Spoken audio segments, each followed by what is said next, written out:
اور ملکی سنگھ SRA کہتے ہیں میں نے سنا ہے بلکہ دیکھا ہے کہ اردو زبان میں فارسی کے بہت الفاظ مشترکہ ہیں، کیا اردو زبان پہ عبور حاصل کرنے کے لیے فارسی کا جاننا ضروری ہے؟ نہیں صاحب، بالکل ضروری نہیں ہے، لیکن ضروری یہ ہے کہ جو شبد اردو میں ہیں ان کا تلفظ ٹھیک کر لیا جائے۔ اب بات چلی ہے تو میں پھر سے کہنا چاہوں گا جناب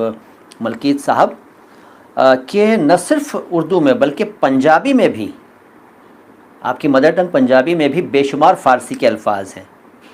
جی بہت الفاظ فارسی کے ہیں، اور ہندی میں بھی ہزاروں شبد فارسی کے ہیں، فارسی کے بھی ہیں، عربی کے بھی ہیں، ترکی کے بھی ہیں، جی ہندی میں۔ سچائی تو یہ ہے کہ اگر آپ 2-3 منٹ تک بات کریں کسی سے ہندی میں تو آپ